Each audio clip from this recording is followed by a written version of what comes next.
You are born into a world that already knows where you belong, not because of who you are, but because of what you will cost. Grain is scarce, land is thin, and hunger decides faster than mercy ever could. Before you understand your own name, your value is quietly measured in food, labor, and survival. In ancient Israel, there are rules that keep families alive, and some of those rules require daughters to disappear. Not through violence, not through exile, but through something quieter. You are not taken because you are wanted. You are given away because the world has decided you are affordable to lose.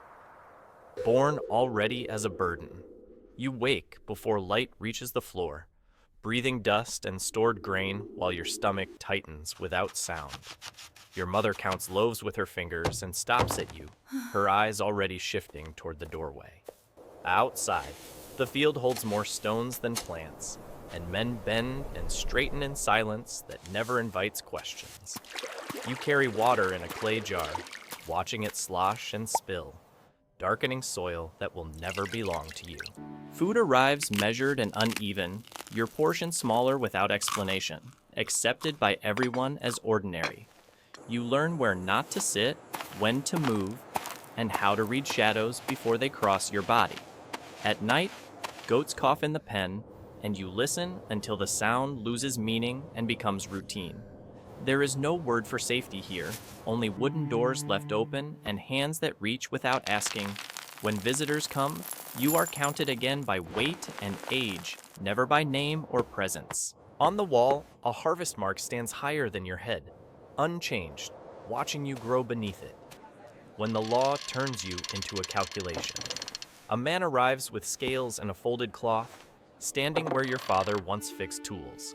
Your father speaks in measured phrases, glancing at grain jars that echo when tapped. You are told to stand still while numbers move between mouths that never look at you. The air smells of sweat, ink, and animals waiting somewhere behind the wall. A rule is spoken aloud, slow and careful, as if it were a prayer learned early. Your father nods, not agreeing, only finishing a sequence he cannot interrupt. Coins change hands with a dull sound that does not belong to your name. You notice your hands are clean, which feels incorrect for the moment. Someone records the exchange, scratching lines that do not include your height or voice. When it ends, your father adjusts his belt twice, as if it suddenly fits differently. The day childhood ends. A cart waits outside before sunrise, its wood damp and smelling of old straw and animals.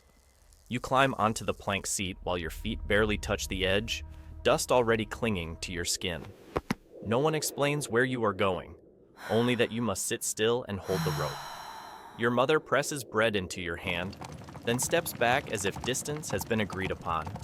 The wheels begin turning, slow and uneven, matching the rhythm of your breathing.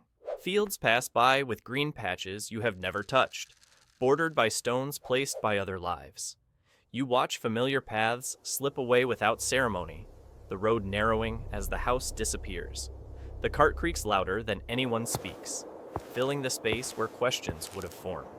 As the sun rises, you notice one sandal strap is broken, and no one mentions it, neither wife nor slave. You are led through a doorway where oil lamps leave soot on the ceiling beams. A woman gestures where you should sleep, pointing beside storage jars and folded mats. Rules are spoken once, quietly, while hands continue their work without pause.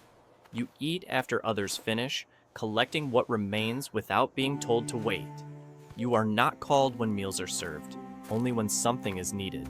In the courtyard, wives pass you without slowing, their eyes stopping just short of yours. Servants watch carefully, unsure whether to step aside or remain still.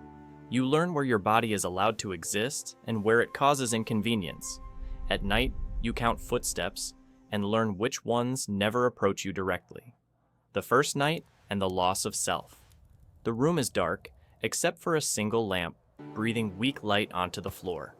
No words are spoken that mark a beginning or ask for acknowledgement. Clothing is moved aside with the efficiency used for daily tasks. The space between you and him closes without hesitation or urgency. Your body responds by staying still, learning the fastest way for time to pass. Afterward, the lamp is lowered and the room returns to its earlier shape.